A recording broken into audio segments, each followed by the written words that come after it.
Real Enigmas and Theories is back again with another live stream. Yes, indeed. We had to come back. I missed today's Hump Day Live. Usually I drop those lives real early so that we can have a good live with Taryn on the stream. And it works out with his time zone.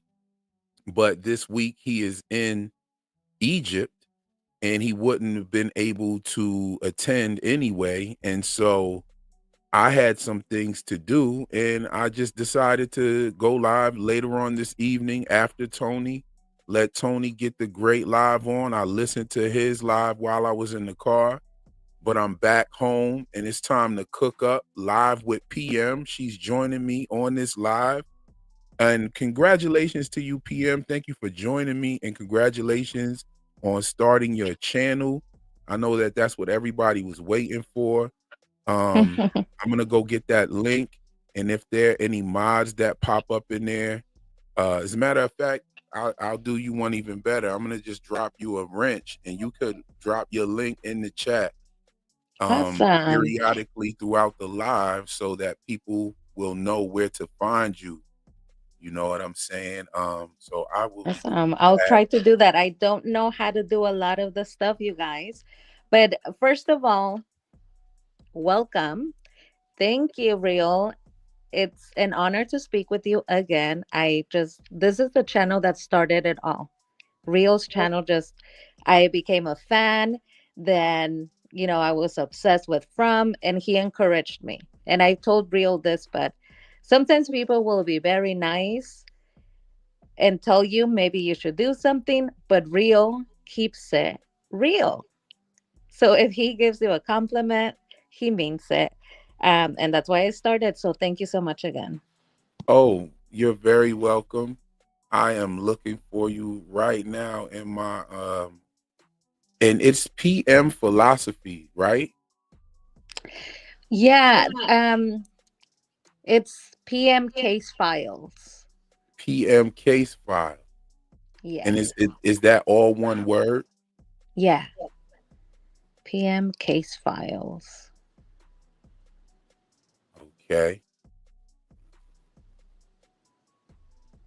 Why can't I find it? Do I put a space between the P and the M? No, together. Okay. I will find this. Uh,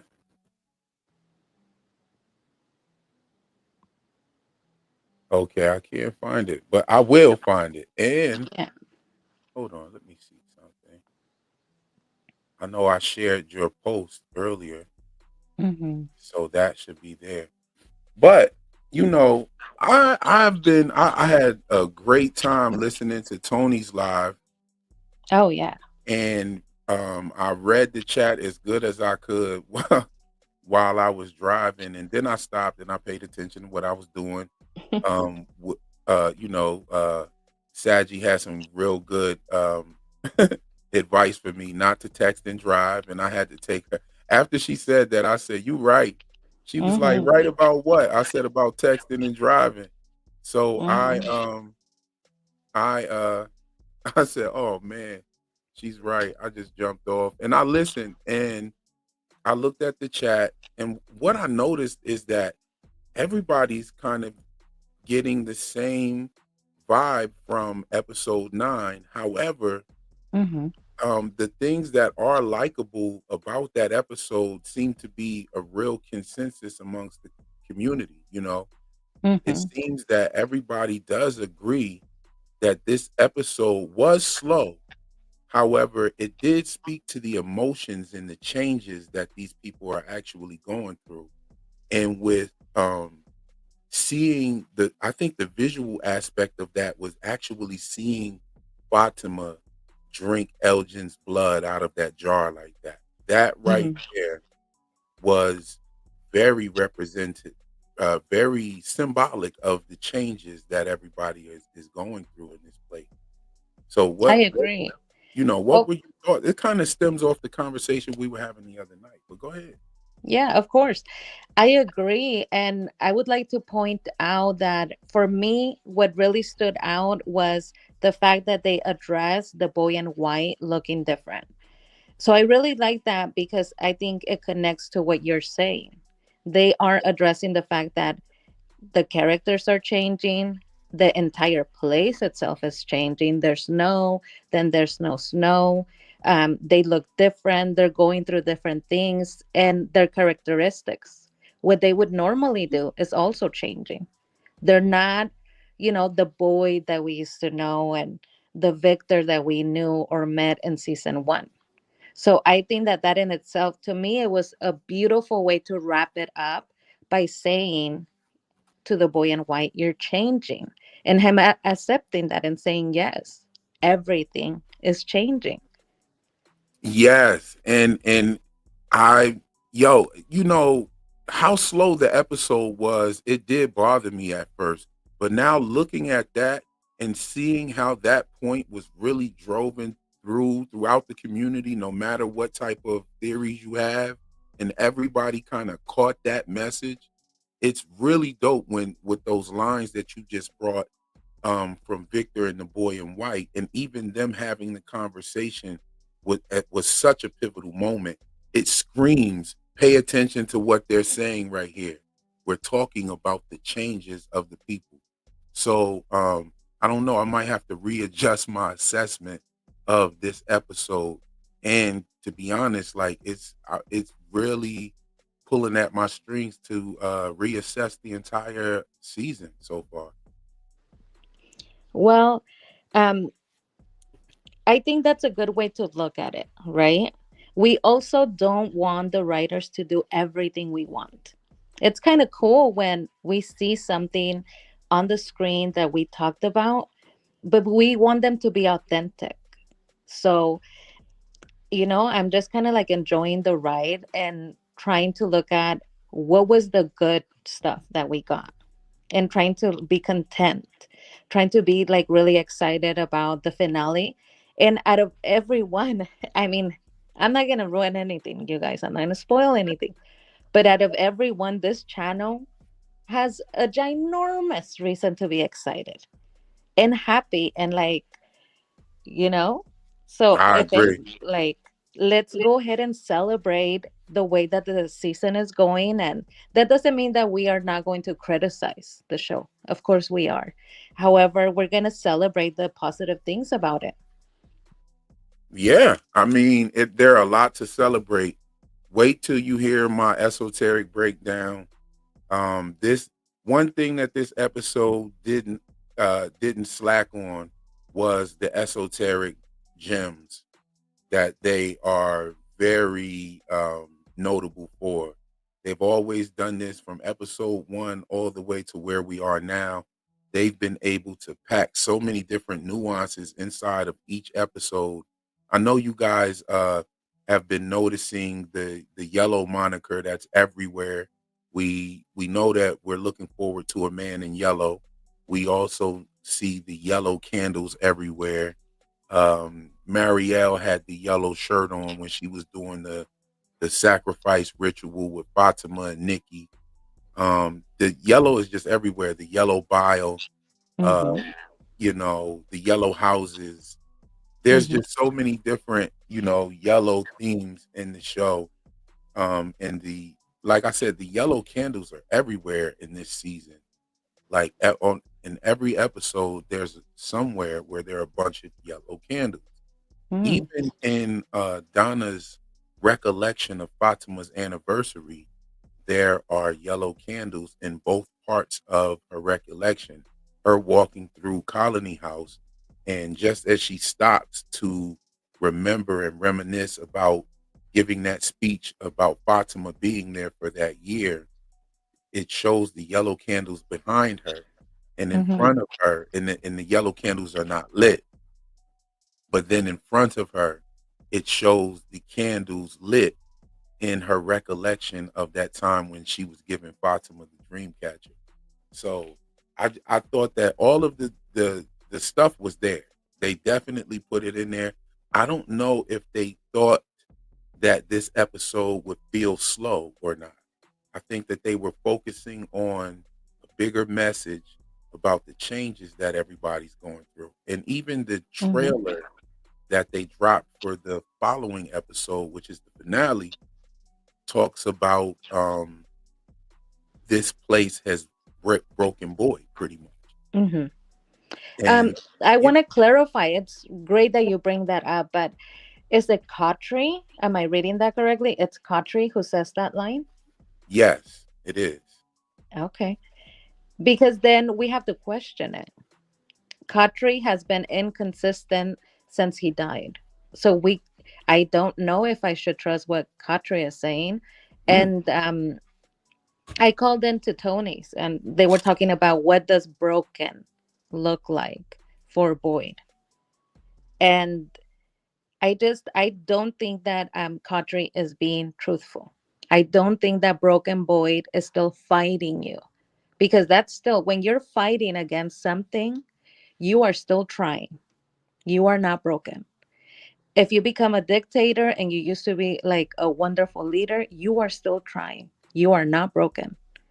You're just trying in a different way. Broken is Boyd not getting out of bed. And could you imagine? We all know Boyd. We love him. Could you imagine him just laying in bed, not getting up, And not caring, depressed? trying to just get along and survive the night in this place and Mm-hmm. just really not caring anymore. Yeah, and I could say that would be a broken Boyd. I can Mm-hmm. definitely agree with you on what that looks like. I want to make some comments on what you said about Kotri being good. But before I do that, we have to do the regular shout outs. And I want to shout out everybody that's been here since we've been talking and the ones that are pouring on in. Everybody hit that like button and go ahead and let us know that you rocking with the real enigmas and putting that out there to the algorithm real quick. So we have Blue Skies was like, wait a minute. Okay, yeah, we here. That's right. It's Express Live and we on right now. So and I'm looking, you see Victor right here. This is how I'm looking here, sitting, reevaluating episode 9, y'all. That's my vibe right there, sitting there reevaluating things. We have Laser Bean Sports. He says, let's go. Just Me is here. What's up? Sprinkle Kitty is in the building. What's going on? Nafta, Natifa. Yes, indeed, we're here. Nini, how you doing? Saji is in the building. I've been just trying to give you a wrench as well. I don't know what's going on. I don't know if I don't know how to do this right, but I do have a couple people up in here with the wrenches. I don't know what I need to do if it's just not finding the right people, but I'm trying to give you a wrench as well so you can help us with the link as well and also greeting people and just being as dope as you always have been. I appreciate you being here. Yeah, see, Nene says the same thing. And Just Me follows through with the super chat. Yes, indeed, we appreciate your generosity. And Just Me says, love you both. And we love you too. Yo, we're glad you're here with Mm. us. We rocking out for the fam this evening. We Yes. love you. Yes, it's the late night stream. Ray Barnes, what's up, family? My carbon activated brother, how you doing? Yes. Who else is here? Jay Sleek. Hey, all.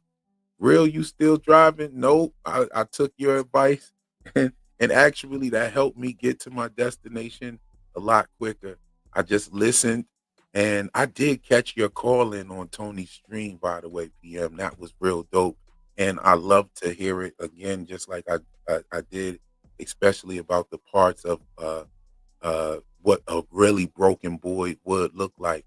So yes, indeed, thank you, Saggy Star, for your concern of my texting and driving. And just a disclaimer, I was sitting there in my parking space before I left, and I was doing all of that texting. So I wasn't actually driving, but yeah, I was getting ready to hit that gas pedal. So yes. Who else we got in here? We got D in here. How you doing, D? Yeah, good to have you here. Why don't you remember that? I don't know what you're talking about. It's a little far. We were talking here, so I know I'm late on the chat. Laura Butler is in the building. Good to see you. Real and PM is a whole vibe. Yes, it is. Great conversation as always. Papa Socks, how you doing? A Saggy Star and Jay Sleek. Tell Reels not to change his assessment. This show was underwhelming. Tell PM authentic is great, but not underwhelming. You know what? Okay. All right. Um, I'm gonna comment on that too. I definitely have to comment on that about the changing the assessment part. And I think it is due for at least a reevaluation. Like I said, hold on, let me zoom in real quick. You think I'm playing? I'm sitting here just like this, reevaluating and reassessing episode 9. I definitely have to say that it was a little slow, but yeah, um, yeah. And Nini, yes, we are up at the late. Yes, we are. Yes, we are up late. This is the late night hump day stream. And even though we're technically it's Thursday for me, but it's still Wednesday for PM. So we're good. It's still technically hump day. So I haven't Mhm. missed the hump day. So, oh my goodness, we got the wonderful chocolate beauty. Hey cousins, hope you are doing well. Yes, I am well, and I hope you are doing well as well. Yes. Let's see who else we got here. How long y'all been online? We just hopped on. Like we just had a little bit of a conversation before the shout outs, but that's it. Yo, Rockin' Skipler is here. Okay, Jessica O, the wonderful, beautiful Jessica O is here. Jessica O probably feels the same way that I should not change my assessment of episode 9. However, I think once you hear me out, you probably will agree. I mean, off the rip, I know that episode 9 is going to produce one of the best esoteric breakdowns that you've seen. I can give you that. I can tell you that.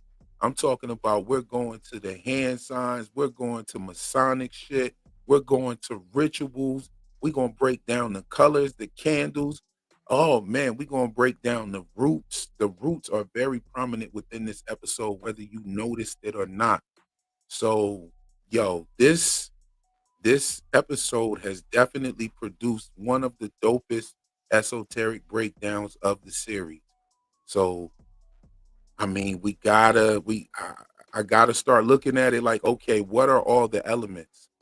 What what am I mad about? But what are the pros and what are the cons? You feel me? I'm mad that the episode was slow and it was a lot of talking. But that's really all I can say. That's really all I can say about it. The good things are that they focused on the feelings. They focused on the changing of the people, changing of the characters. And then they even spoken on the changing of the boy in white. And he says that everything is changing. So that's dope. And then all of the esoteric gems that they put in there, it's highly respectable of especially someone like myself. But yes, Jessica O, I know me and you were on the same page. We was not really rocking with this. Same with Papa Sock. Who else is in here? Yes, Blood Fatima. Debbie Ebby, Bobebi, Banana Fanta, Bofebi, B5, Momebi, Debbie. She's here today. Dang, I was trying to sleep, but the Lord gave me this sign. Yes. Hey, I love Debbie. Yo, she be rocking. Yes, what up, people? Rashid is in the building. Yes, I kind of love Etsy. Okay. Hello, how you doing? All right, what's up? Who else is in here? Pistol Pete. What up, Pistol Pete? Good to see you here. There was a rapper named Pistol Pete. Yeah, a rapper named Pistol Pete. Brother used to call himself Pistol Pete when I was growing up in Florida. Yo, he was fire, and he had a tragic accident, that kind of ended his, life or whatnot. But Pistol Pete was fire. But yeah, what up, Pistol Pete? Good to see you here. Jessica O says, yeah, I didn't like the latest episode, but I agree with you. I'm, the only, well, I can say that it was slow. And to add on to that is you don't have a slow episode like that right before the finale. That's my, that's, that takes a lot of points off, but it definitely is not a throwaway episode. especially just off the esoteric shit in it alone. Yeah, I'm with it. Okay. Yeah, it was frustrating. Yeah, it was frustrating with it being slow. And you know what? It's kind of frustrating with it being slow, and you know that you only about to get one more episode. So it's like, yo, no, we didn't have the hump day stream earlier today, so that's why we're doing it this evening. We're gonna liven it up. We got PM in the building with us. Taryn is in Egypt. He'll be back on Saturday. He'll probably be jet lagged or whatever. So I don't know if we'll even hear from him maybe until next week. But he might hop on his YouTube channel, which I'm gonna be there for that as well. But yes, I like the show episodes because we get a lot more background and more answers. Every episode can't be fast paced and killing. I agree with you. I agree with you. But I think the issue is that we watch that knowing that there's only one more episode. But let me get back to what um what PM was saying about Katri, and I wanted to talk about Katri. And I want to add Tom in there as well, because Tom is also another dead character, Mm-hmm.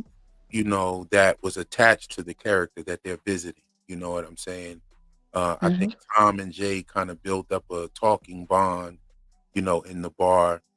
And he's been visited as well. Um, because I think it's fair to analyze both of those interactions because of their likeness, right? Uh, Yes. Mm-hmm. you know, and what it seems to me is that Tom and Father Khatri seem to be like, when you are thinking to yourself and you're saying, should I do it or shouldn't I do it? Should I do it or shouldn't I do it? And I think that every time we see Father Khatri come to Boyd, he is on the contrary to Boyd. Whatever Boyd's thinking, whatever's Mm-hmm. going through Boyd's mind, he tries to tell Boyd to go the other way, right? So I don't necessarily think that that's a bad thing, but I think that it is speaking to the conflict that Boyd is having within himself, right? It seems like Father Khatri is at the mercy of what Boyd knows. So whatever is in Boyd's head is in Father Khatri's head. You see what I'm Hmm. saying? And Well, this, I would like to present the following before you move on from that thought. okay, okay. Do you remember when Boyd is building something? I got really excited. He's like, I think, I don't know, is it He his was office building that perhaps? memorial board. Yes. Hmm. Before we knew that, he was building something. He had just talked about potentially trapping a monster. So I Hmm. started thinking, oh, he's building a trap. It turned out that it was a memorial thing. However, Father Khatri gets really interested in Boyd, walks forward to him, and says, what are you doing anyway? What are you making anyway? Mm, So he wouldn't have that's to a fair ask. point. If he knew. Exactly. And I think that that was the place hearing he wanted to trap a monster. He's in here building something. What is your plan? Mm, that is a very fair point. I must say that that is a very fair point that makes me rethink what I'm thinking about Father Khatri. However, I still think Father Khatri is a part of Boyd's psyche. You know what I'm saying? Mm-hmm. Um, but that is a very fair point. But I think that Father Khatri didn't know, like when Boyd says, that wasn't my wife. That thing that I seen in the dungeon wasn't my wife. So what are you? I think that I'm under the impression that Father Khatri didn't know the answer, and that's why he said, "I'm afraid I can't tell you that." Hmm. And the same with Tom when it comes to Jade. Like Tom always tries to not discourage Jade, however, push him in the right direction to get the job done in a more sufficient way, and not fly Hmm. off the handle and do it. He even tries to encourage Jade to stop drinking so that he can actually figure some shit out. So, I think that um, that was kind of reminiscent of me of how you would think to yourself. You know what I mean? How you would kind of ponder things on your own. Do you think that Tom Hmm. and Father Khatri are different, or do you think Oh, that they're yes. the same type of thing? Oh, yes. So, my belief is that there's multiple teams, but within the spirits, two teams. There's the Khatri that we have seen, and there is Tom. I don't think that they're playing for the same team. And I think Father Khatri is bad. He's a bad image being used by the entity. I think that in a game, it's kind of, they're playing a game. Your card, pawn, your chess piece dies. You still get to use their image to manipulate the remaining chess pieces. So I think that's what's going on with the ghost or the visions that they're having. Now, when it comes to Tom, I was paying attention to the way that he speaks to Jade. There are brilliant people who have been told their entire life, you're brilliant, you're amazing, you're definitely going to figure it out, or you're going to be the one to get it. Jade is that type. He is intelligent, he has a very good sense of self, and he knows that he's smart. So that's not how you motivate somebody that's smart. They're going to be like, yeah, you're telling me I'm smart. I heard it. No big deal. You motivate somebody that is highly intelligent and knows it by telling them you can't do it. By Mm, saying, Jade, why are you looking at the tree? It doesn't mean anything because that lights a fire and they want to prove you wrong because they know that they're smart. They know that they can figure it out. And to me, that's what Tom was doing. Tom was okay. encouraging Jade in the best way. Now, remember, Tom says, we need the Jade that built the company when everyone told him not to. So that in itself lets us know Jade will do something when you tell him he can't or he shouldn't do it. Right. Right. And yes, he definitely spoke to that. He definitely spoke to Jade's need to finish things that people say he's not capable of. Jade even spoke about that before, you know, about how he overcame other people's thoughts about him to figure something out. He also speaks about not accepting the world as it is. And that comes along with not accepting uh, what people say, with people that are in the world and what they say you can accomplish and what you can accomplish. Yeah, I totally agree with that. That's a really dope thought here. Let's look at a few of these pictures and these images. These are images that are supposed to show up in episode 10, the promo photos for this episode. We see that Victor and his father is going to have another encounter, and I wonder what they're talking about. What do you think that this is all about here? Hmm. So I love that picture of Victor. First of all, I love that you say that that was you because he's making all of the faces that we are. Um, Right. I think that his father, he just came back from having that conversation with Jade, where Jade pointed out something very specific to him about the way he's treating Victor. So I think that that's the conversation. I think it's going to be an apology. Okay. So, What do you think? um, I, I really want to hear Victor and his father speak about the mother and Eloise and what happened. You know, it's all been kind of vague about Eloise. I want to hear more about Eloise. Um, I I'm wondering if they're gonna go somewhere. Like it just seems like they're sitting there. I hope that they Mhm. go somewhere together. I hope that they give us more. Like they're not really giving us much. They give us the father and son. Like do what you did when they went down in the tunnels and went and got Jasper. I feel like Jasper at this point is turned into a nothing burger because now we know that he wasn't talking and the uh Mm, it was the boy in white. I yeah. don't know how I feel about Jasper. Um, these some of these shots are really good. These promo shots are good. We have Ethan and Julie. Do you think Julie goes back to those tunnels or goes back to Yes. those ruins? Oh, for sure. I think that Julie has shown us and proven to us that she is willing to go to places that make her uncomfortable. And in that, I very much am liking the character because Marielle and Randall are not willing to dive into what happened. And so far, she's showing us that even though she's afraid, she might be the person to figure it out. And when I mean it out, I mean specifically the cicada thing, because I don't think she's going to figure out the whole game or how to go home, but definitely she's going to be a big part of it. Okay, do you think that the cicadas are necessarily bad? Well, They killed Paula and they they had did. everybody shook.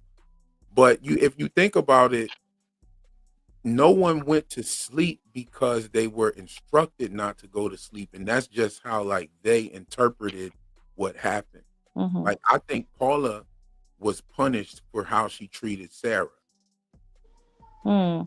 Well, they did kind of help the monsters when Randall was getting away. The cicadas helped the monsters get Randall.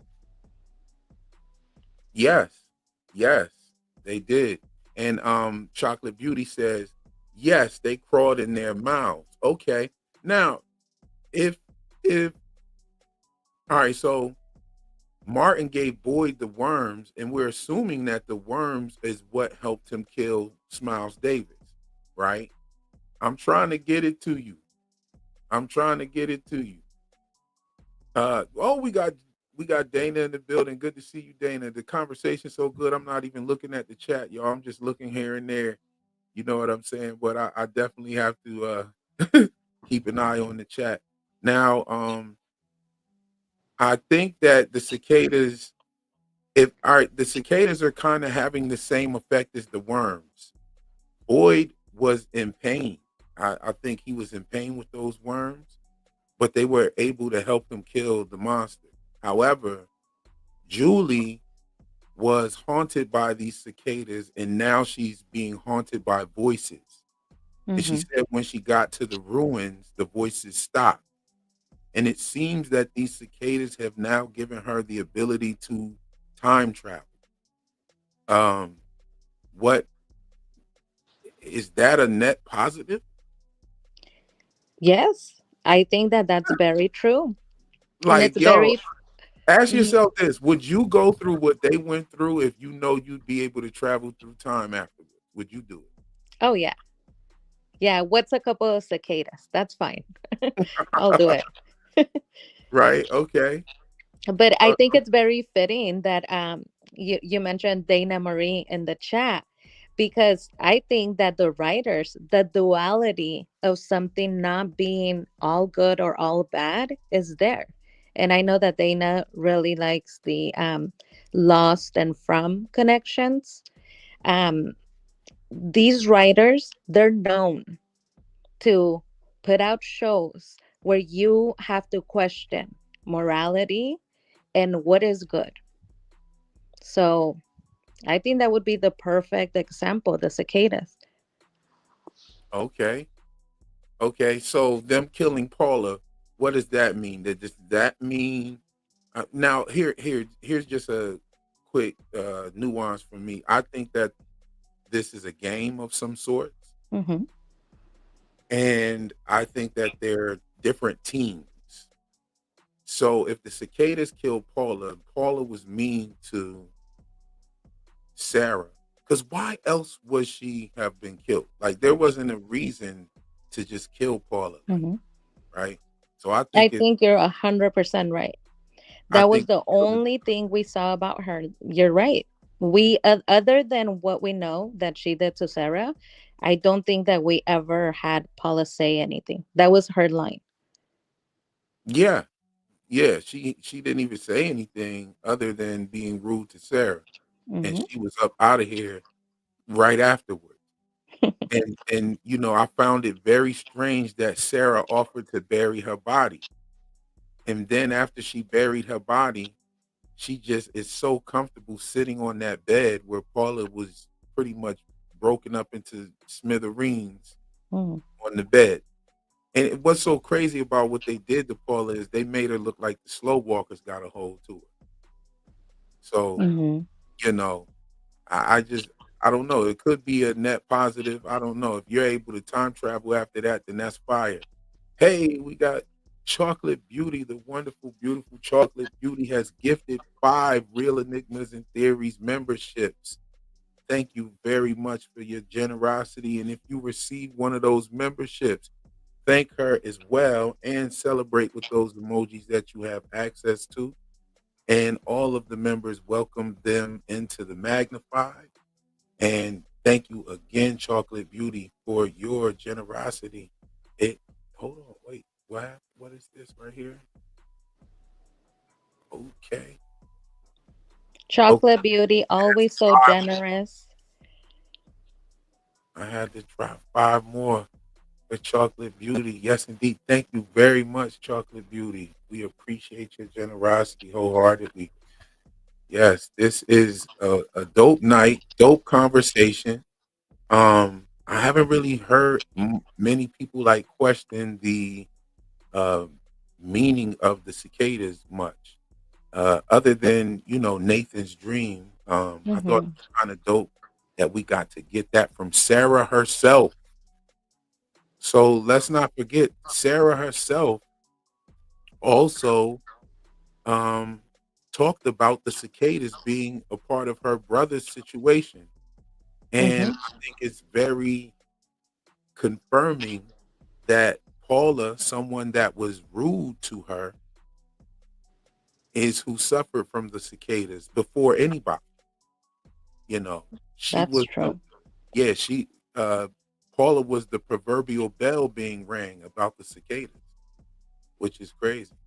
I So could definitely see that. I could see if you have a team and you're working against another team, you want your players to be strong, you want your players to be happy and as healthy mentally and physically as possible because you need to utilize them. So if somebody is making your character, your player, Sarah, unhappy, or potentially extremely sad because she won't be able to live in the place that makes her comfortable and safe, I could definitely see you wanting to take that person out.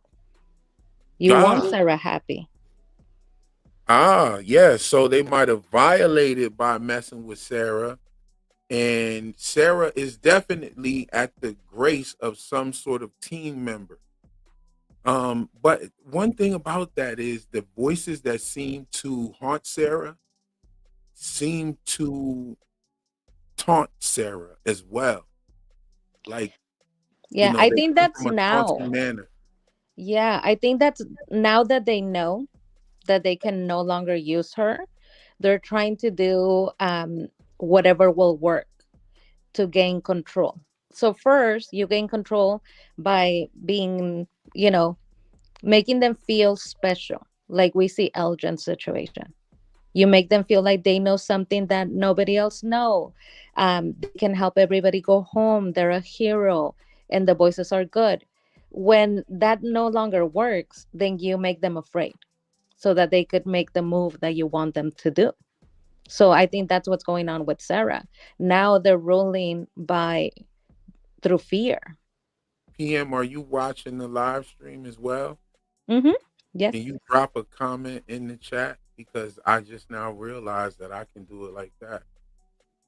And Saggy Star, I think you should have a uh, a wrench now. And Saggy Star has gifted 5 Real Enigmas and Theories memberships. And if you got one of those memberships, thank her as well. And thank you for your generosity, sis, and wanting to spread the love throughout the community and make them other more members. So we have more members a part of this. Um, let me see. Somebody said, okay, thanks for the info on Taryn. Hold on. Yes, indeed. Thank you again, Saggy Star, for that. Saggy Star is so dope. And so is Chocolate Beauty. We got more members in here. I'm gonna drop another 5 myself. Let's do it. We 5 on live right now. Another 5 right there. Another 5 members. So we got 20 new members this evening. And if you are one of those members, just go ahead and celebrate with the emojis that you have. Did you drop something in the chat, PM? You know what? It's not letting me because I think I'm just the invited into the stream. It's not letting me, but that's okay. Um, we'll figure it out. Oh, Okay. there's Saggy. Thank you, Yep. Saggy. Yep. You got She's it. it's a magical Saggy star. Yes. Okay, I see. I see. Okay, we jumping in here tonight. What the likes looking like? What's the likes looking like? We have what 82 people in here watching. We only got 27 likes. You got to be kidding me. We got to pull that up a little bit. Let's go ahead and hit that like button. Y'all must have forgot to hit the like button. Go ahead and hit that like button real quick. Let's get some more likes up there. Let everybody know that y'all rocking. Go ahead and share this live because we about to go ahead and go in on all of these pictures for episode 10. We going in on all of them. We're going to ride through all of them, get some good perspectives. We got another shot of Victor right there. We have Ethan and Julie.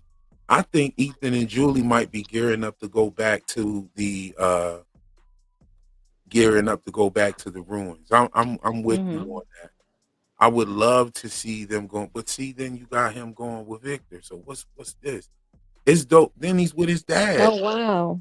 Yo, how long is this episode actually? Hmm. How long is this episode? I think I saw somebody post that this episode was 74 minutes long. Oh, that Hold on. that's true, that's amazing. That's wonderful. That's really 70 nice. He's minutes. taking a like a little journey himself. So maybe Ethan is closing out the show by taking a journey with all of our characters. That would be Ooh, cool. that would be dope. I mean, what if Ethan time travels with Julie? That would be so fire. That would be something very interesting. Them being somewhere scared. Yes, Terrence sent me this. The new episode is 73 minutes long, guys. I'm so excited. Yes, Terrence sent me this a few minutes ago, actually. About almost an hour, a little over an hour ago. We had a quick chat. He's over there in Egypt right now, checking out some very interesting stuff that I'm sure he'll share with us when he comes back. Maybe I don't know. We'll see what he's got for Oh, us. cool. See, Yeah. when Taryn talks about all of these things, is because he's doing the groundwork, guys. He's investigating, he's traveling to the places, he's, looking at the ruins. He's so knowledgeable because he goes there. I think that's super cool. Hey, there it is. The beautiful chocolate beauty with the super chat, and she said, "Hit the like button, cousins. I'm passing out the likes donation tray. Exactly. Like the ushers do with the donation tray. We got to pass the tray out. Just drop a like in the tray. It's free. You know what I'm saying? It's just like pulling a piece of lint out your pocket and just dropping it right in the joint. Drop the light. It's just tapping the screen, letting everybody know that you rocking with the real enigmas and theories. Y'all can't be lurking that hard. You know what I'm saying? I see we got like about maybe 30 people in the chat actually interacting, and we have 81 people here, 20 something likes. How many likes we got now? What is it at? 49 likes. That's much better. I appreciate you for coming through. Maybe you forgot. Not we get 73 minutes. Yo, we get 73 minutes. That's definitely um a good time span. It makes me feel better about episode 9 actually, because if they get rocking and rolling in this episode like they did in 1, 2, and 3 and 4, oh yeah, we're in for a good ride and we're going to be satisfied. And like I said, the things that I saw about the last episode, definitely on from my professional opinion are a net positive and it's a great ending. From my personal opinion, I just really expected something different, but it's not about what I want and it's not about my theory. Yes, indeed. Taryn is Taryn is definitely an anthropologist. Yes, he is. He is definitely a research. I like to consider myself as a master teacher and a master student, and I consider uh Taryn a master teacher, especially in the realm of writing. He's given me so much good advice with my writing, and he's given me good encouragement and told me that my writing is really good. So he enjoys to hear. He can't wait to hear what the finished product is going to be. But he's given me great inspiration and tips along the way. So thank you to Taryn, the master teacher. I consider myself to be a master student. Age means nothing in the realm of knowledge if you're hungry, Hmm. you know. So yeah, That's so right. Another opinion you can trust. Because if Taryn loves your work, it's because it's good. Taryn is very honest too. So if he says it's amazing, it's amazing. yes, indeed. Dana, it's good to see you in here. Dana says share the stream. Yes. Taryn has the spark. Yes, he does. How you doing, Leonard? It's good to see you in here. Jay Sleep. I thought it was a call in number. What Debbie saying? I just like to compare the significant numbers on from to the numbers on loss. Whoa. Mhm. Okay. Debbie Ebby Bo Bebby dropped a really dope post with all of the names that are the same in Lost and From. I remember Dana talked about this before, but um, Debbie posted it in my Discord, and it's really interesting. Like some of the names I didn't even remember were in From. You know what I'm saying? It's like little side characters and everything that are matching the Mhm. same exact character lineup in Lost. I think that's Mhm. very interesting. Something else someone pointed out about Lost was they had a hatch in Lost. I have definitely not gotten to that part yet. I'm still in the first season, haven't even finished. But there's a hatch in Lost, and we see Fatima with the hatch. And then I think it's crazy that Elgin pretty much made her drink blood, and as they say, down the hatch. So yeah, I thought that was interesting. So let's go through the comments a little more because it seemed like y'all in here cooking. Oh yes, Azor says, "Happy you started your channel, PM. Appreciate your deep thinking. Heard you first on the other night on Reels and sub tonight while listening to Tony. That's what's up. Yeah, I was like, yeah, that's good.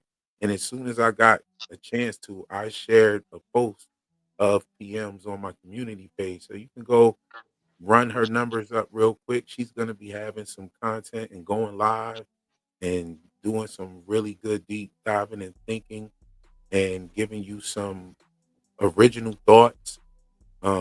Yeah, I can't wait to uh, sample some of the content. Thank you Yes. so much, Asur.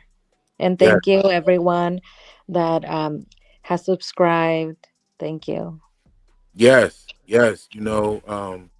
I think that a lot of content creators have come to and From is the type of show that inspires thinking and sends you on rabbit holes.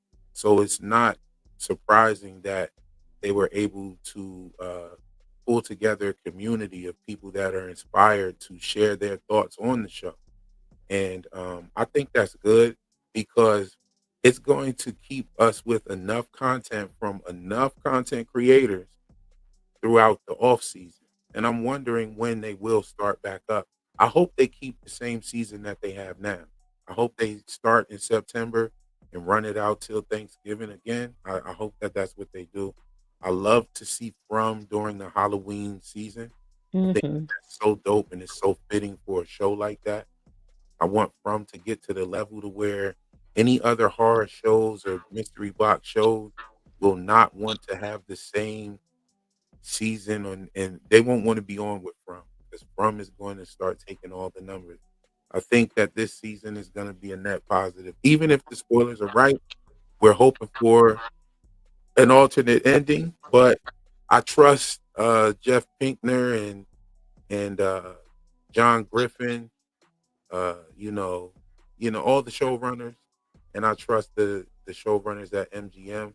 I can tell you right now that they have not forgotten about what they've created. So I can't wait to Hmm. see the episode 10.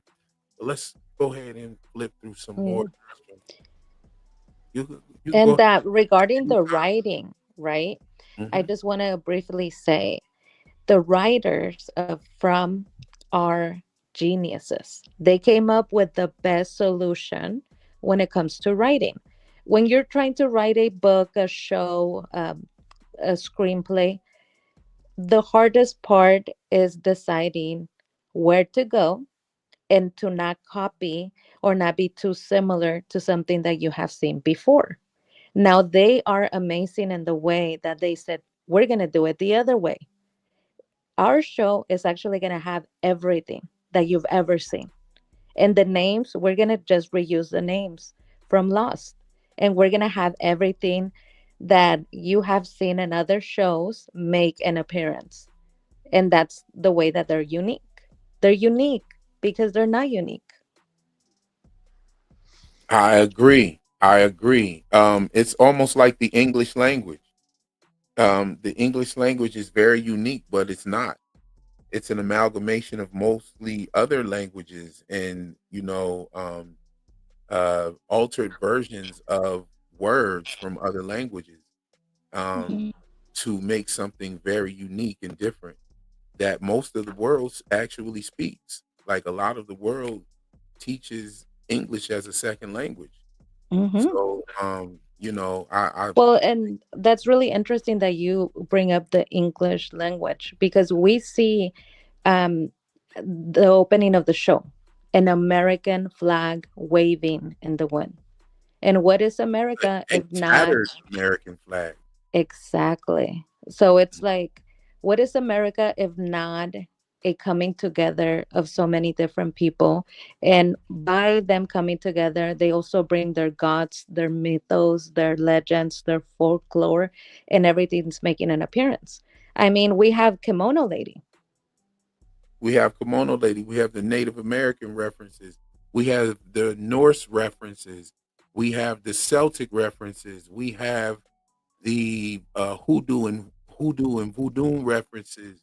There's so many different references on this show and nuances to the show, all the way down from that to Shakespeare to the Wizard of Oz to just everything, even Nightmare on Elm Street. Uh, Hmm. they've been able to add so much stuff. It's almost like they have never. It's like I feel like they'll never run out of it. I'm telling you, wait until y'all see this next esoteric breakdown. I'm gonna be pointing out some stuff that you already know you're gonna get a history lesson. You're gonna get a little bit of scholarship when you come over here. So just wait. This episode 9 wasn't as bad as you think it was. It was full of stuff. They were dropping jewels all the way from Jade to Fatima. Every scene actually.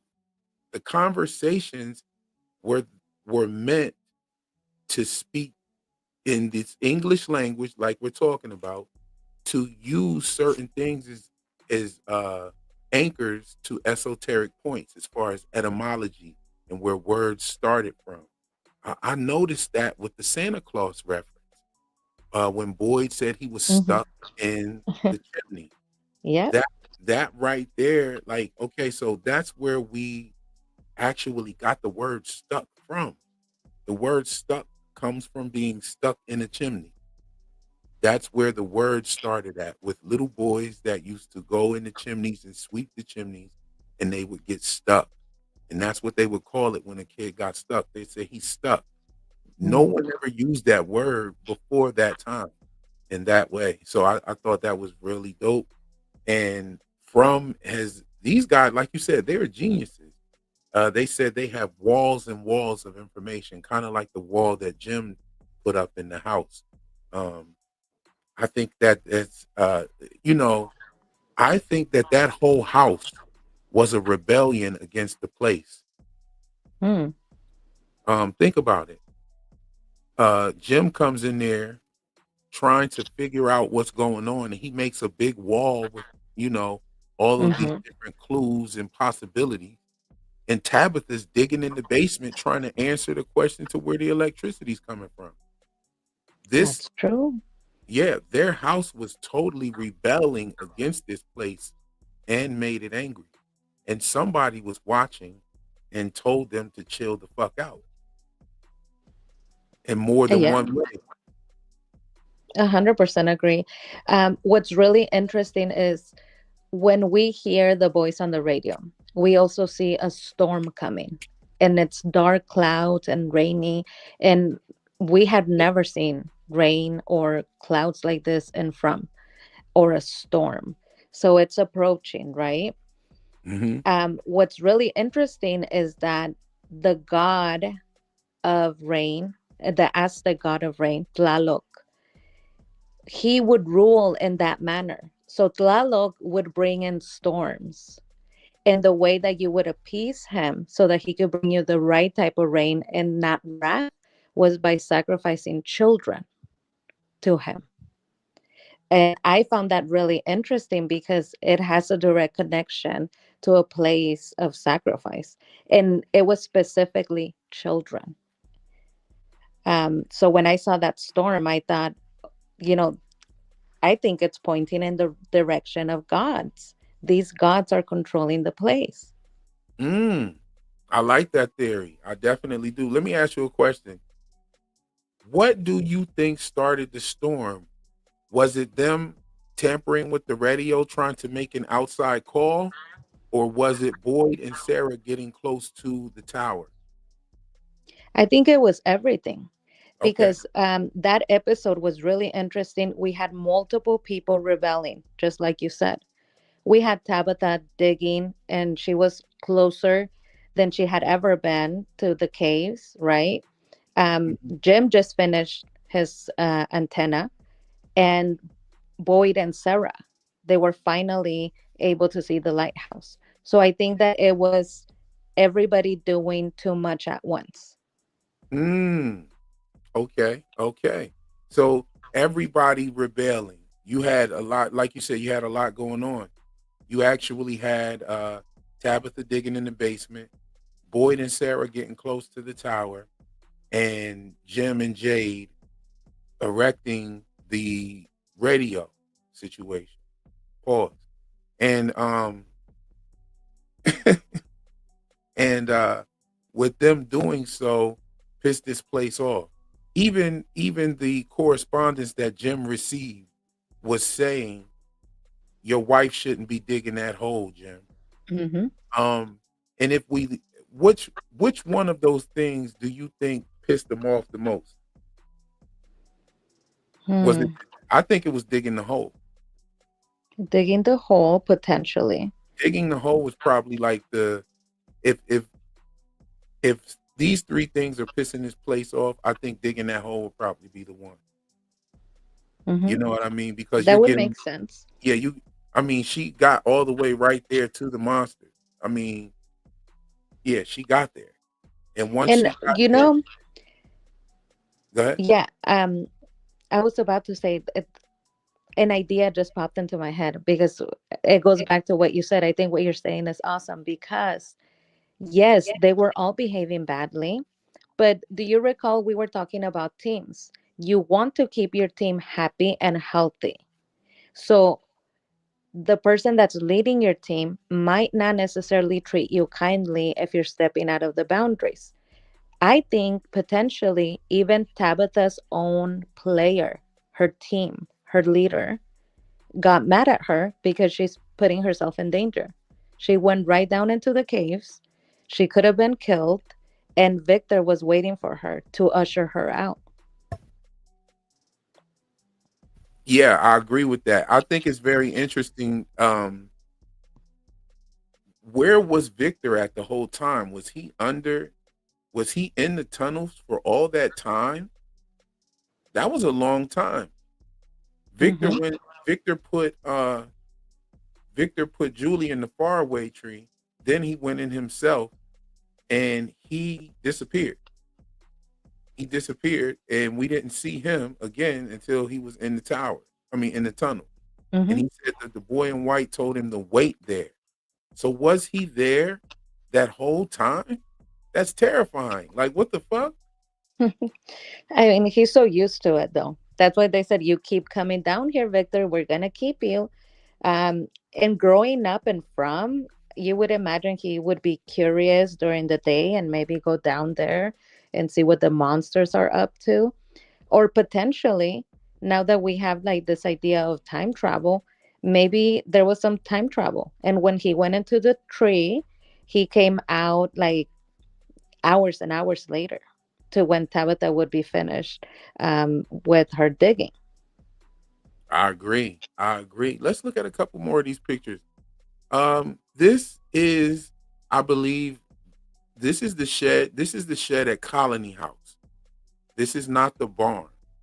I think that this is Colony House's shed where Matthias was killed at, where they keep the guns. Okay. Hmm. That's what this looks like. This looks like the shed where Reggie went and Yeah. took killed Matthias. Hmm. That's where I think this is. And Boyd, he's snapping the fuck out on somebody. Um, that little trailer had Cautry's voice when Boyd was in there, so he's probably snapping out on trailer on Cautry's voice on Cautry. Cautry must be there talking shit to him. I Hmm. wonder what the fuck he's telling Boyd. But Boyd is off his rocker right now. Look at him. Probably that little monologue of this place is breaking you or this place broke you. Which, if he has a right to be angry because he's still trying. Like he's not broken. And when Boyd says, "This place will not break me, will not break us," we know that he has a lot of pride in that. So to show up and tell him, this place is breaking you at the worst time, I could definitely see him reacting this way. Okay. I remember what Tony said about that could possibly be them cutting it and clipping it and editing it to sound like that. And I definitely have to agree with him because the trailers, the teasers were definitely misleading purposely.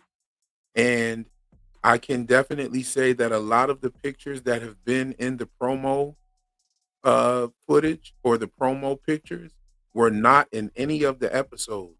So, I'm wondering if we'll see some of that with this. I don't know. I don't know. Maybe it was their way of being a little artsy. Like for instance, they show a picture of the tambourine flying out the window, but that never Mm-hmm. happens in the episode. But they do show Victor throwing the tambourine out the window in Mm-hmm. the episode. But that wasn't in the promo photos, which is normal. But it could be that. I don't know. One thing that I can say is that the promo photos. Now, let's say that if they did cut that, Mm-hmm. is it something? Okay, so what he said to Boy was, "This place has broken you," Mm-hmm. or "This place has won," or something to that effect. I don't have the trailer, but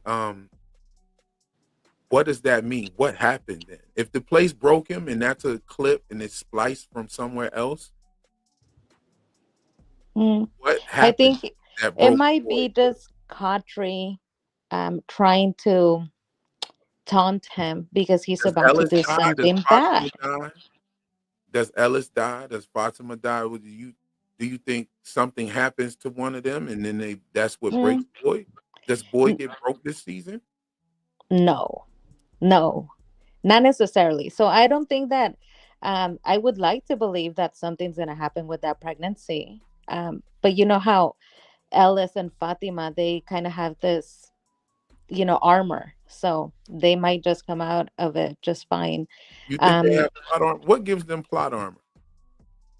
the fact that we need something that Boyd can hold on to so that they can attack that in the next Mm. season. If we So leave Boyd Boyd without Boyd has the anything, obvious plot armor, and they kinda have it by default.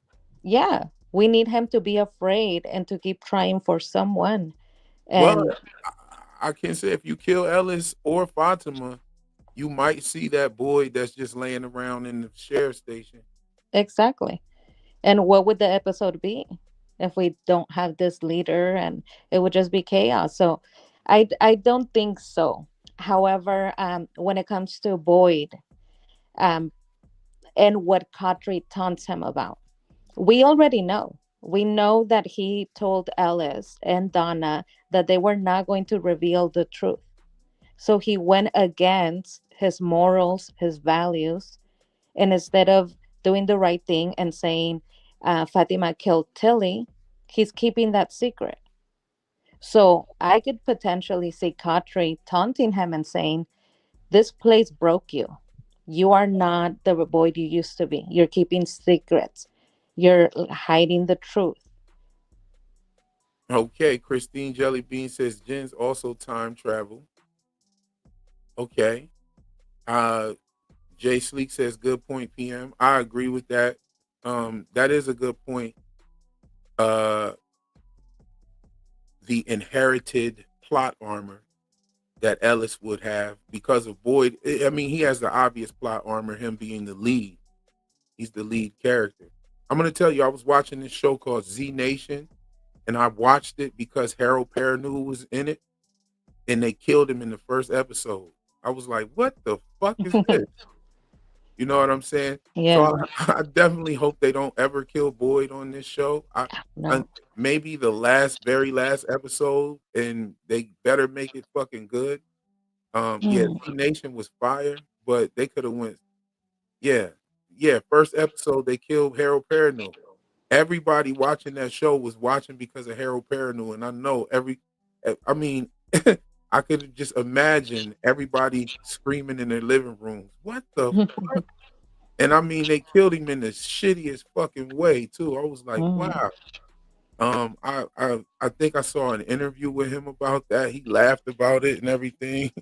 I don't know why the hell they did that, but yeah. But the show was good nonetheless. The show actually was able.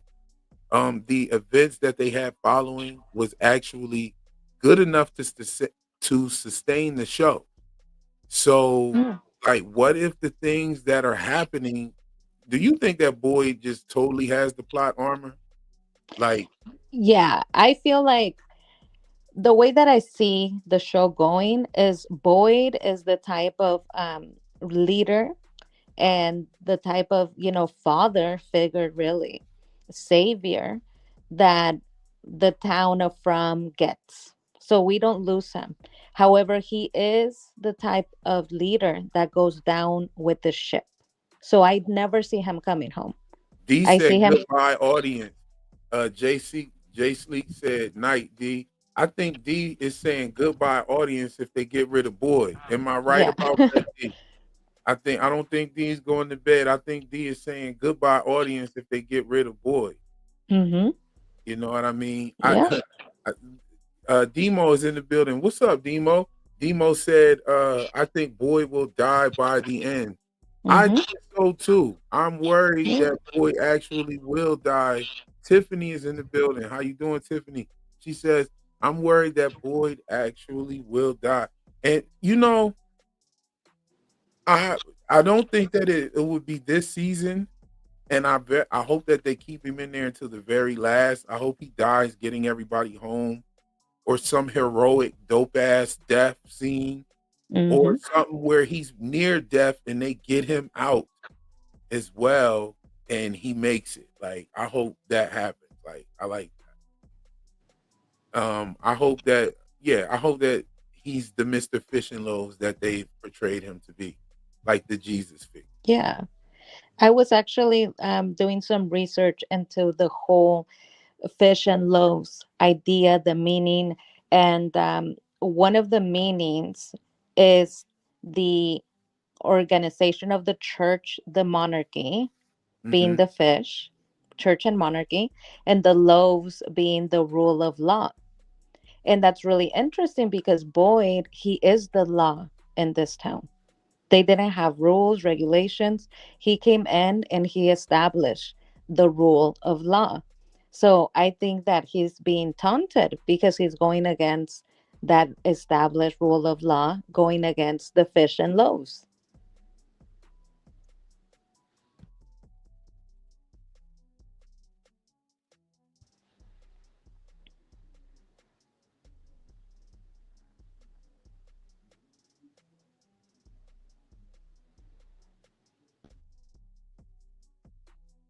Oh, snap. My mic had went out for a second there.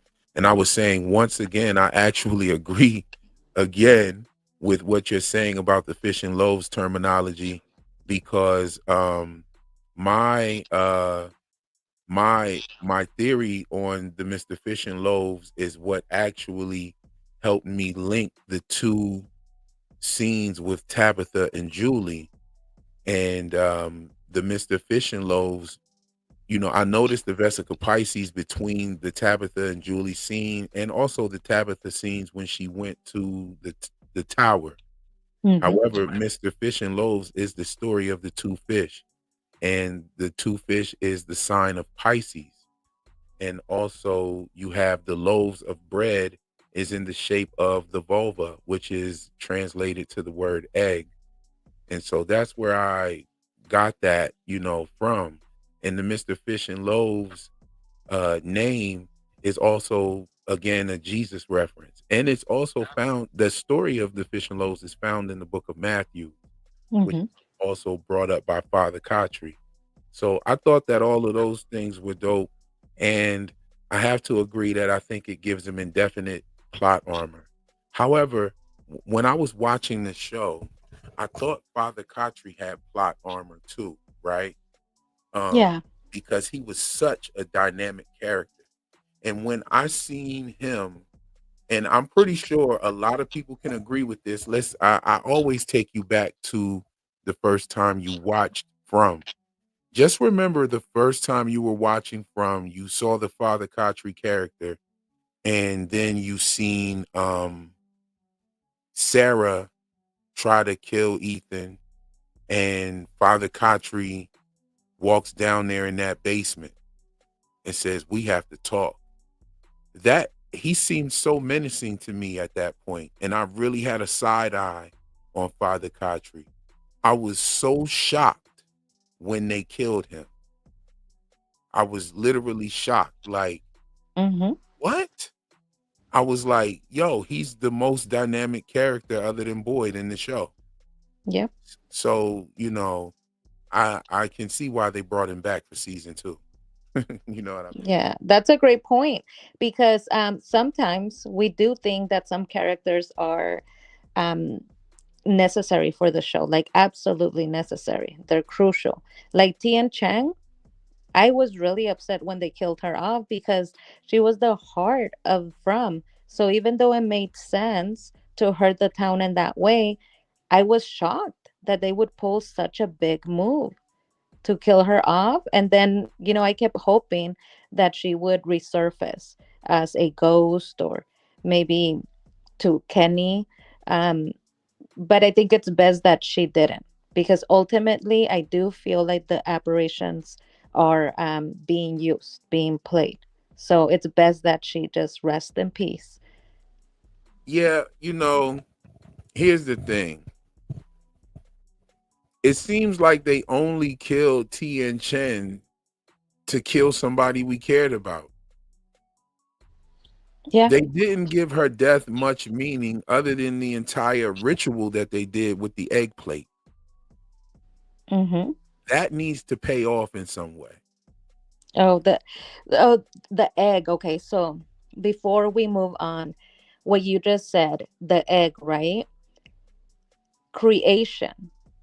Creation comes from an egg. Everything starts in life from creation, right? Where do we come from? An egg. And what is creation if not where you're from, your origin, where you came from? It's kind of there. The name of the show is From or Origin, depending on where you're at. And Mhm. what is origin if not the The egg, conception of right. life? And where does that happen? In an egg. And we have the picture where Fatima is clearly Eve. So that's Mm. what I was saying about Immaculate Conception. It's almost like they're replaying a Bible story. Yes, the book of Revelations talks about a woman giving birth, and you also have the famous birth of Jesus, you know, the Immaculate Conception, and I can definitely say that that's what they're hinting at with Fatima being pregnant, is some sort of Immaculate Conception, especially when she was very adamant about it being a medical impossibility of her being Hmm. pregnant. Um, That's right. And why were they both chosen? When we look at who was chosen to carry this special child or the birth of this special being, it was somebody that was worthy. And we get Donna having a flashback, letting us know Fatima means so much to the town. She was hope, she was light, she was happy. So that's why she was chosen for the this immaculate conception. She yes, mirrors all of that hope that people had. the only problem that I have with this so-called Immaculate Conception is an actual rhyme and reason for how she ends up pregnant. You know, if this is some sort of uh demon baby or whatever, a lot of people are calling it demon baby, or Hmm. I've been saying that this baby will be a conduit for some sort of entity to come through. Hmm. You know, I've been saying that for a minute actually. But Yep. the thing is, uh, if is it Elgin's baby? I mean, not Elgin's baby. Is it Ellis's baby? Is No, I like think it would be literally immaculate conception, okay. being pregnant by a being that is not even human. Well, in immaculate conception, the story that we usually get, it's Christ, but God is not a human. So I think it would be the same by somebody that is not human. Um, and they were able to insert this child into Fatima without her knowing, without her being aware, or anybody else being aware. So that shows you that there is a power in that entity. Now, the town, I've long believed that the town is like the city of Carcosa in the Yellow King. So Mm, Carcosa, it's special in the way that the Yellow King will take what you know, what's familiar to you, and will just destroy the lines. Everything will become blurry. You're going to kind of recognize things, but not really. You're going to be confused. It's going to completely devour your reality. And so, what would that be? With Immaculate Conception and From, it's like a mockery, like Rosemary's Baby. It's a mockery of what you know. You know, Immaculate Conception being a conduit of a good thing. Well, we're going to reverse that. We're going to oh make you go yeah, through this Immaculate Conception and but it's be not what you evil think, right? Yeah. because where you're from, you're not in a good place. So we're going to take what you know, we're going to reverse it, and we're going to make it horrible. So this is why we see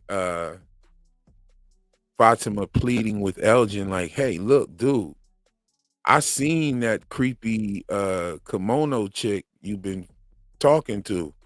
She's lying. This shit inside of me is not going to do great things." And so Hmm. what the kimono lady has obviously been telling Elgin is that this baby is going to do good things, that this baby is like something good for her, something good for them. They'll Hmm. to go home. And she's not talking about the residents or the people or travelers. She's talking about whoever the hell she's in cahoots with is this Hmm. baby is going to be good for them. This baby Yeah. is going to do good things for them, not for you. And she's she's telling Elgin a half truth, which is a whole lie. Yeah. But Uh, that's a great point that you're making, because I hate to defend Elgin. So I hate doing it. But like I said, we need to be correct sometimes, even though we don't like the characters. I don't like Elgin. However, a point to him. Kimono is using what he knows. What does he know? He goes to church with his grandma. mhm, Grandma talks about angels. He's religious. So Kimono's taking what he knows, even though she's doing the opposite and completely twisting it into an evil thing. She's telling him, oh, this is almost like a Jesus baby. This baby's really special. mhm. So it's a way to manipulate him using what he knows, but twisting it. Pistol P says last episode we learned that Smiley used to run track. And you know what? I'm gonna tell you something about that. Um, these monsters, and I've been saying this since Frank in the box. Frank in the box showed you that these monsters can accelerate in speed and strength once they transform. I was like saying to myself, how are they gonna get him in the box? Are they just gonna bust through there like looking like they look? What are they gonna look like? I know that they're gonna get him, and I know that they're gonna bust through there, but what are they gonna look like? And they came through looking like the old lady that got Megan.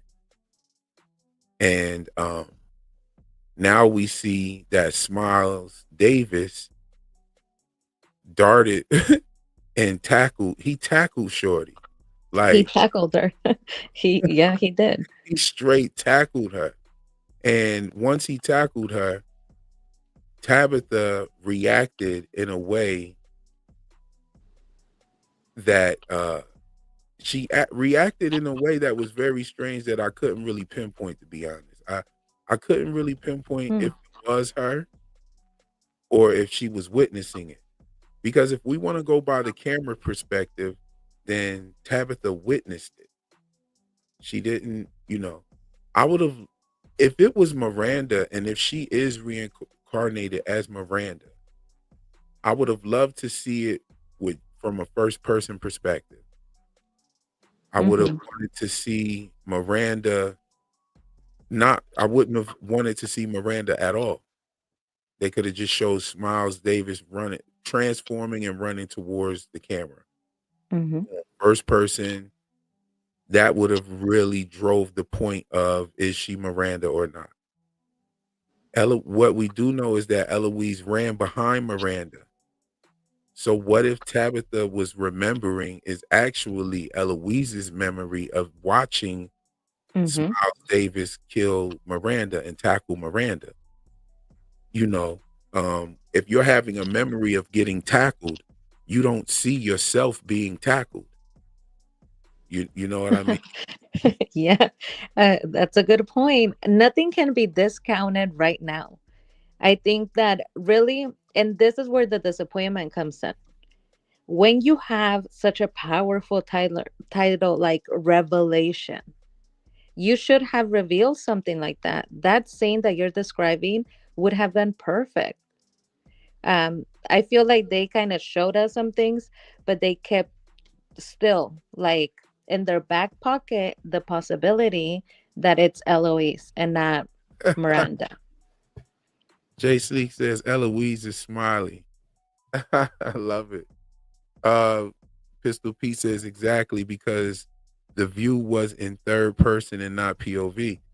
And if it turns out that Tabitha is Miranda, then they really dropped the ball with that scene. I just got to be real with that because if you're remembering something, you don't see the shit happening. You know what I mean? Not in the way that we saw it. Hmm. Um, Eloise being Smiles Davis would be amazing.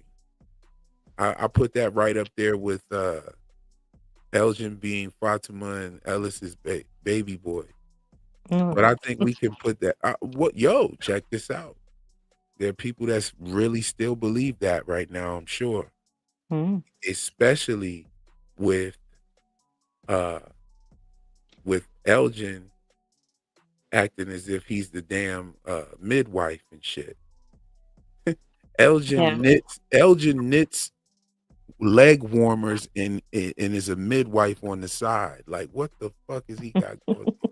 Just like the weirdest little like things about Elgin. The owls. I mean, we kind of had hints of this, you guys. We had hints that he was weird and not in a good way. Like we're all weird, but he was weird in a bad way. I feel like we had hints of it, and then making the baby mobile. Yeah, and that baby mobile was trash. Yeah, like That shit it was basically garbage. everything that is dangerous. He was like, "That's what I'm gonna put in the baby mobile." You mean to tell exactly if that shit falls on you, if your baby pulls something off of that baby mobile, he's done for. Stuff for. Like that was a terrible gift, sir. You whose He's baby not is that getting a for? Is thank that you. for Freddy Krueger's baby or what the fuck? You got the wrong baby. What the hell's going on? That was a terrible gift.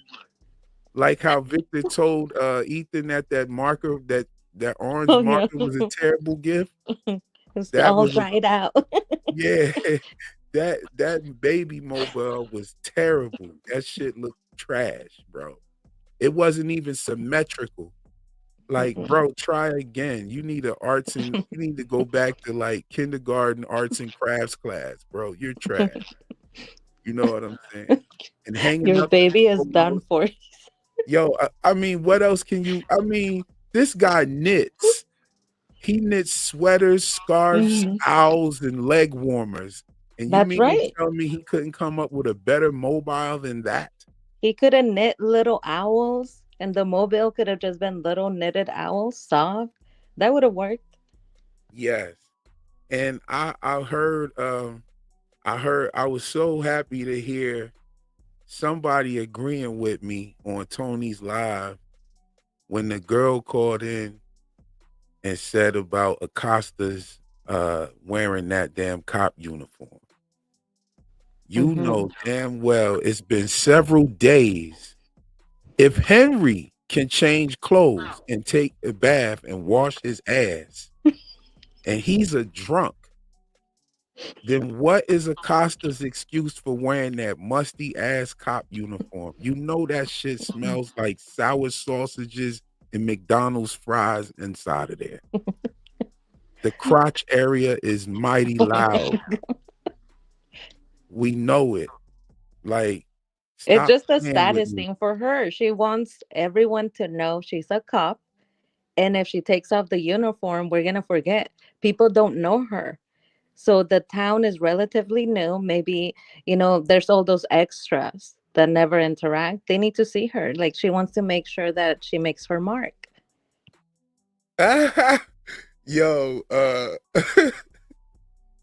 Debbie said donut grease. Chocolate Beauty said that thing is thangin'. I know it. You know that thing thangin' right now. Oh my goodness. So she's really I don't care about her feeling like a cop. Does she care about her hygiene? Cause like where is she staying? Is she staying at Colony House? That's what I thought. Oh well she fits right in. Oh, Yeah, they with the musty up hippies. there. They musty right on up there. She imagine sleeping in Colony House with a Oh cop God, uniform. no. Mm-mm. Like what? Elgin on one side and Acosta on the other. Uh-uh. Elgin on one side, Acosta on the other, and old girl from episode 1, season 3 that was banging on the couch. Hmm. All three of Oh them. my God. Yeah, like it's over at Colony House. We gotta go.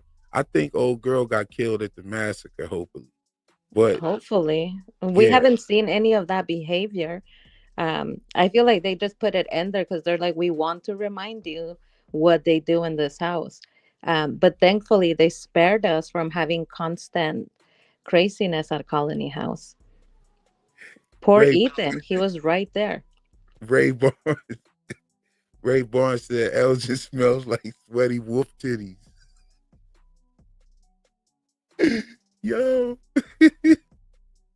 I'm over here crying off this one right here. They could make goat milk soup. Oh my god. Cheeks clap. Oh, we over here roasting the shit out of the people on from Ray Boy, Jay Sleek. He laughing at Ray Boy. That boy, Acosta got that wolf monkey over there. She she over there humming. You know her shit is humming. When she do take that uniform off, she gonna light the fucking room up. Everything dead in the room. All they need to do for real is send her right down to the tunnels and tell her ass to get naked. Everything is over with. Show's over, game's over. Let's go to the tower, hop out the window, and catch a bus back to your fucking house. Let's The go. monsters are gonna come running out of those caves. Yes. They ain't even They no keep they ain't. themselves clean, okay? The Them shits is monsters, gonna fall they down like wash and Smiles dry. Davis. They gonna dry up like Smiles Davis did. They gonna dry right the fuck up and fall down right where they are, and that's it's over. Acosta, take your cop clothes down there, keep them buttoned up tight until you get way deep down in them tunnels, and then strip butt ass naked down there. And take a dry rag and just start wiping yourself with it to get the funk to permeate.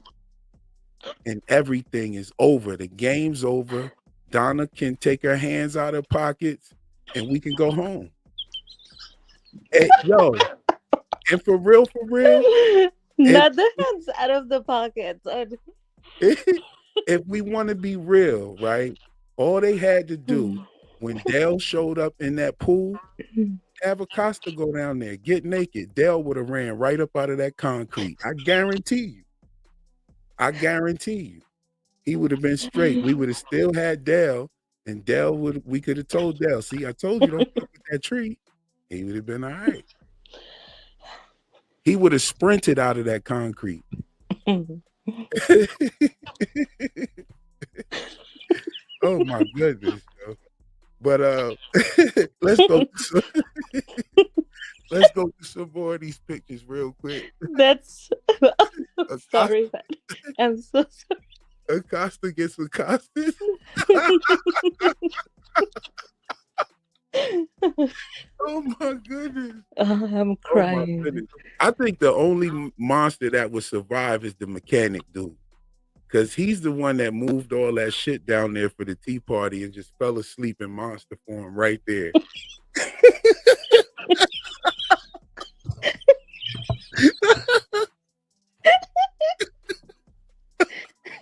Yeah.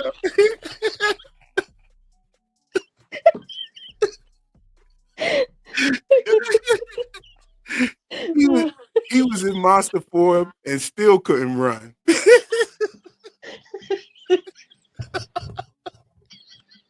His ass was tired. They made him carry all that shit down there.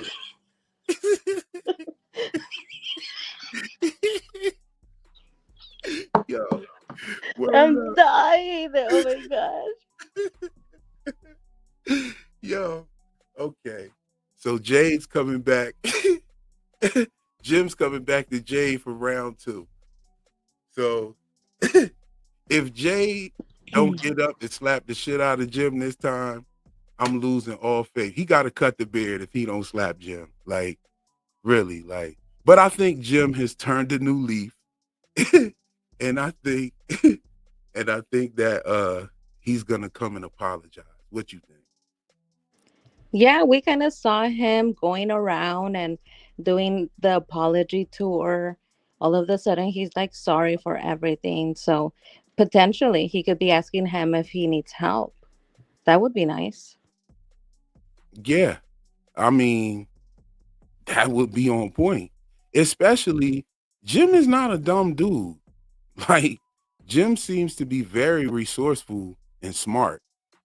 Like, I mean, he did start writing on the wall, like, fuck this house. We gonna figure this shit out. Like he wrote all on the wall with the markers and shit. And he was the one who, he got the radio working. He's the one who got the radio working. He designed the tower. I think Jim is resourceful. He could actually be a help if he wouldn't have been such a dick the whole time. Like they could have been figuring some shit out with Jim for real. Think about it. If he would have been on a different page, if he wouldn't have bumped into Randall and got on that, maybe it's somebody in here, this is some sort of experiment, you know what I mean? Yeah. That Somebody, was really good though. Like their little witch hunt. They went on their little witch hunt and they captured Donna. And it's like, how do you capture Donna? She has guards, armed people. She has bodyguards, like she's in Colony House. So I give it up to them for being able to like capture her. yo, when Randall popped his head from around that tree, I lost it. That's how he caught Donna's ass. He was watching their ass, and then he popped his head from around that tree real quick. He said, "Oh shit, they done killed one of them." Yeah, and then he walked up to Donna like, "Yeah, I know we got off on the wrong foot and everything, but he got her ass back though. He Yeah. bust her right upside her head." Have you ever seen A Nightmare Before Christmas? Yes, Okay, Jack you know Skellington. when they kidnap Santa Claus? Yes. That's what it looked like to me because it was both of them. They're like, we're gonna kidnap Santa Claus. Oh shit! This is Halloween. Yeah. And then the whole time she's screaming, Jim, Jim. Just like Santa Claus in Like, that movie. yo, yo, yo, you got the funny matchups with the Mean Girl shit was the funny shit. Oh yeah. That Yeah. shit had me go back and watch that scene. Now I gotta go watch the whole Mean Girls movie. Oh, you have to. It's the best. They have everything. They have a phone, everything. On Wednesdays, we wear yellow. That's so Boyd. You can't sit with us, Acosta. That was basically what he was trying to say.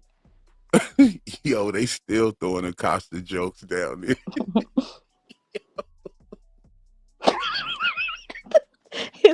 This liquid morphine. Yo, Oh, that one's messed up. God damn, Tony. Oh man. Yo, for real. I don't know why. I I if I was doing this show, I would definitely be thinking about those kind of things though. I'd be like, yo, we gotta make her change clothes. Like, come on, y'all. Like, she done been here for like it's been 3 days. Yeah. Henry done changed clothes like twice already. You know what I'm saying? Like Donna Yeah. done took him up there and got the drip. That first outfit was all right. He could have went to I could have seen him going to the Elks, Mhm. to the Elks Lounge downtown. You know what I'm saying? Yeah. You know, Henry looks like a whiskey man. Shit. I mean, shit. He got out of that musty ass T-shirt he had on for a couple of days, and see, he had no excuse because he was at home with that musty ass T-shirt on. Like, and Mhm. then she's like, "Well, take me to the other tree." I'd have been like, "Hold on, I gotta change clothes first. I've been seeing you since I met you in this shit. I gotta change clothes. You need to go change clothes." You know, I was just worried they didn't have breakfast either. I was like, you just woke up, you were up all night, no breakfast. He doesn't offer a breakfast. This is a bed and breakfast. He should have offered something. They're wrong for so many reasons. But going back just briefly to the kidnapping of Donna, did she have her hands in her pocket while she was like tied to the tree? yeah, this motherfucker. I just said that in the video last year. I She was like, did? this motherfucker have her hands in her pocket while she tied to the tree. God, really? That's Yeah, crazy. that's got to be direction. That's Hmm. not no shit that, she was just haphazardly doing all through 3 seasons. Like, yeah. Like she definitely always has her hands in her pockets. There's something up with that. I wonder Hmm. if this episode will have Donna being outed on something that she knows. And yeah, Ray Barnes says Acosta is Kenny's girl. Okay, you already know. That's why at the bar, at the diner, he was asking her to change some clothes. He said, "Yo, we got some clothes up there," because he's trying to deal with that. You know what I'm saying? So he had to. That's why he was the one that offered her for the change of clothes because he might be trying to, you know what I'm saying? So he got to make sure that thing right. I wouldn't want to be rolling around with a musty John in a cop uniform neither. You know what I'm saying? And then she got the jogging and running all the way to the ruins and shit. You know what I'm saying? Like she been running. That thing was sweating. Ain't no way out of that. You know what I'm saying? Unless them cop uniforms got something that I don't know about, breathable cloth and little extra fans inside of them or something. I don't know, but she seems to be type comfortable in that shit, and I don't get it. Like they should have been made her change clothes, but they are like she doesn't want to accept that she's even there. Hmm. You know what I'm saying? That's what that shit is. She doesn't even want to accept that. Yo, it's crazy how she straight up forgot that Boyd took the bullets out the gun. Girl, if you would have pulled that gun out on Victor and Victor would have swung that axe on you, your ass would have been meatloaf. Ain't nothing popping out of that gun. He took every bullet. Like, yeah, Well, Victor had a gun. I know Boyd took it, but maybe he got a hold of it. If she would have taken that gun out, Victor would have taken his out with actual bullets. Victor is always ready to pull that gun. He's very confident. It makes me think that he's done it before. that's what I said. Victor done popped somebody before. Victor was about to pop the shit out of Randall that day. And the way Yeah. he was looking at him, he threw that face on like, boy, I done squeezed this motherfucker before, boy. You better sit down somewhere.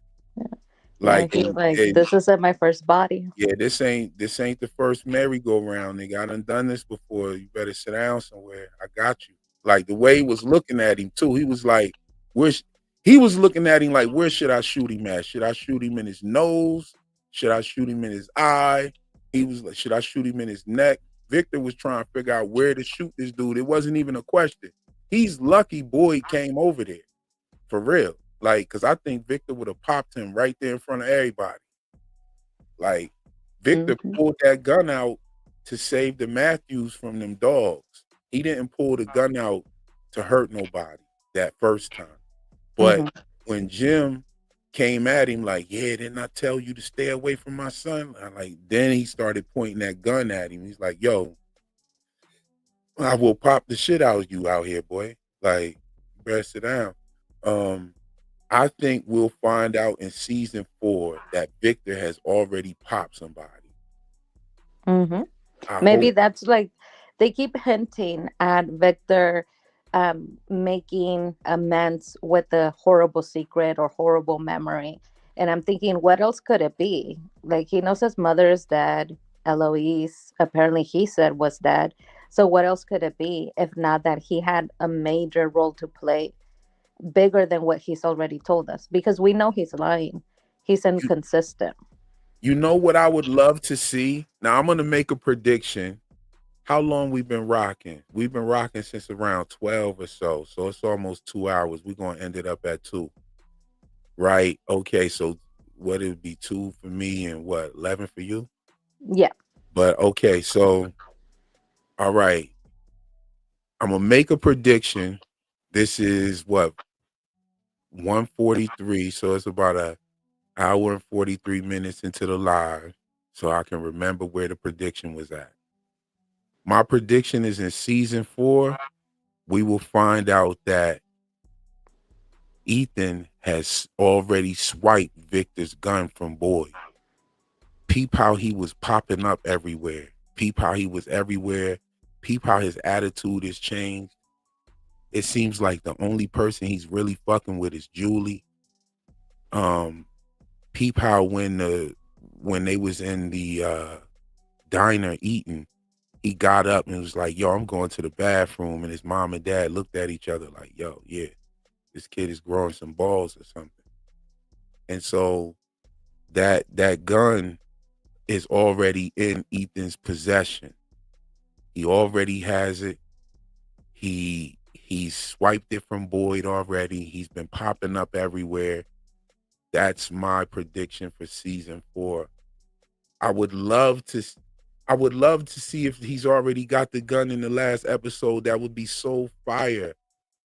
But that I don't think they're gonna do it now because unless he kills somebody, that would be stupid crazy. Like I don't know. I don't know. But I think season 4, we're gonna get Ethan with the gun. Mm-hmm. And it's gonna go crazy. Debbie Ebby Bo Bebby says she thought he was gonna shoot Henry. That's what Taryn is saying, that he's gonna shoot his grandfather. He's that Ethan's gonna go back in time and shoot his grandfather. Um Taryn is still on the Eloise is Tabitha. I still like his reasoning behind the theory, Mm-hmm. but I don't know. I think they might go ahead and push the reincarnation button. Um, Especially when you had dudes like Beyond Premiere who actually saw the whole season and made a theory about reincarnation. Oh, he saw the season. Okay. Yeah, he gets all the episodes early. And he told us on my live that he gets all the episodes early.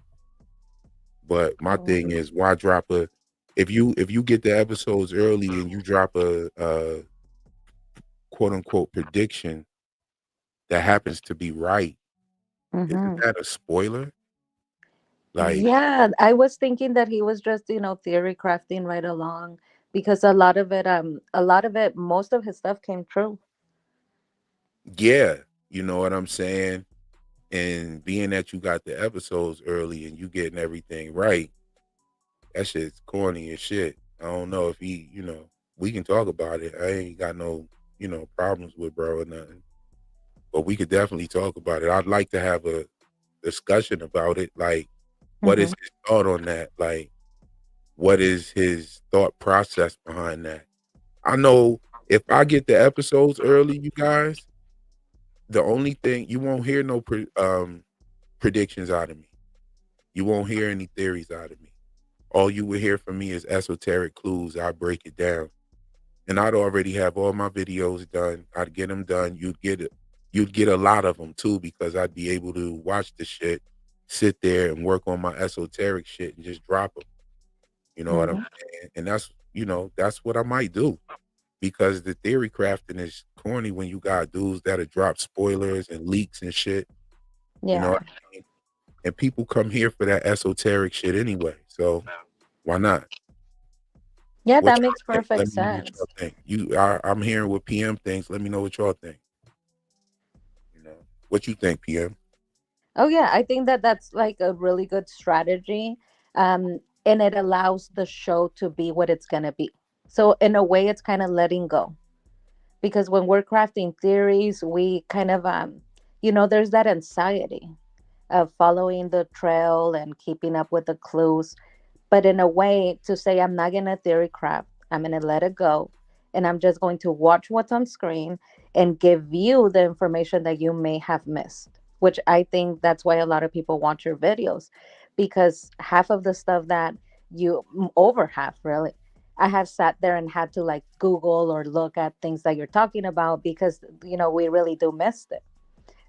Like the deviled egg, you found that played on, what was it, eBay, Yep. the exact same one. The same one So that was bought around the time of the filming of the show.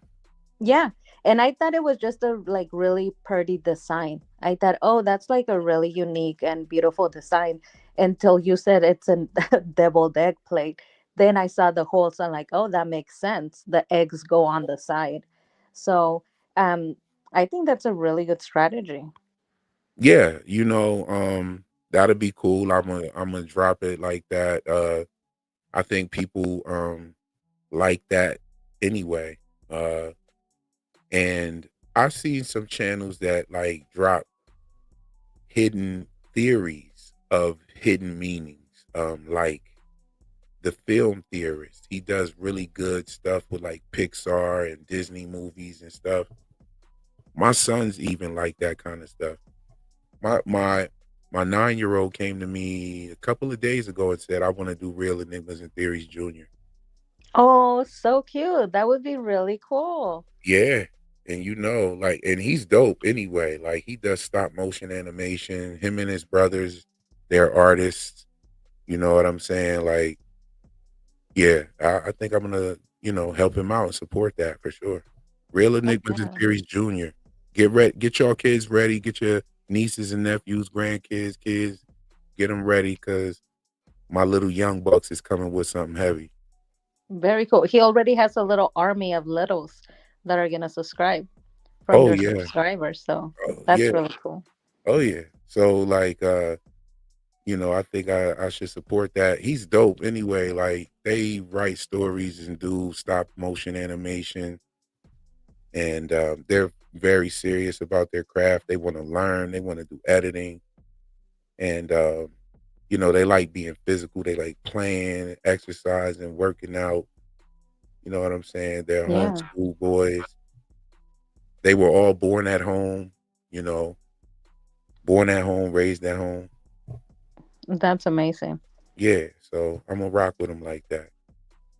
But yeah, what's your closing thoughts before we get into the weekend for season? Hmm.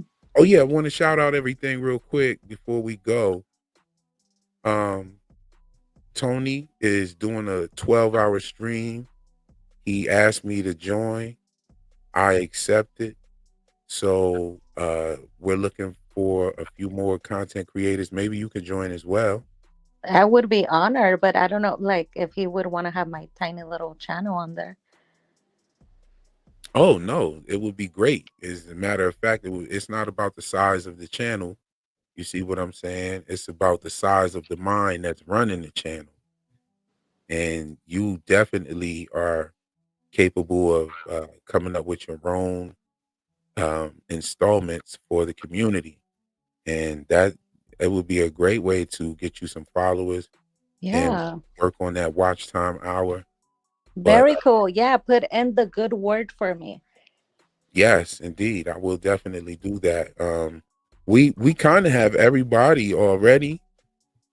We just have to see how it works out with everybody's time. Hmm. Tony's running this thing, but it's going to be broadcast on multiple channels. Everybody's getting some love. Everybody's got their own audience. It's going to be 12 hours. Um, you That know, is the best idea. That is a really cool idea because I know, like, in the chat, you guys will agree. We are so obsessed with From that if there was 24 hours of From, we would like tune in. There's a lot of people who say, like, they'll play the videos, fall asleep. Like, that is the level of obsession. So I think that that is like the coolest idea ever. yeah, he was talking about it earlier, and we were talking about it like last week. We said we was going to do it. He hit me with the idea. This is his idea, and I was like, shit, I'm game, because I understand how it goes. It's like it's not going to be 12 hours of just one content creator talking the whole time. It's going to be multiple content creators. You won't have to leave the stream and go to the other channel or anything like that. It'll be right on all of our channels. So you won't have to leave and bounce around from channel to channel. Back in the day when we did the marathon streams, it was I would do my 2 hours, then everybody go over to PM's channel for 2 hours, then we go to Tony's channel for 2 hours. Like that's how they did those things. And this is Mhm. all that, Tony was explaining to me, but now that they have this simultaneous streaming, we can all run it. It can all be going on. This will be really dope. And Oh, yeah. I told him I'm game for it. Let me know what everybody working with everybody's time. I would try to remain as flexible as possible. I do a Saturday night live stream anyway, so Hmm. why not? You know what I mean? It Yeah. will be this Saturday, 12 hours from 12 to 12, taking us from 12 in the afternoon right on into 12 midnight when the episode drops. And if we feeling froggy, we might keep it going until the episode is over, and we might, do everybody could turn the episode on at the same time. We all watch it together, chat together right on YouTube. So Oh, I think that that would sounds amazing. That really sounds like the family, like watching absolutely. together, coming together. Plus, we really need to celebrate the fact that it's gonna be the finale.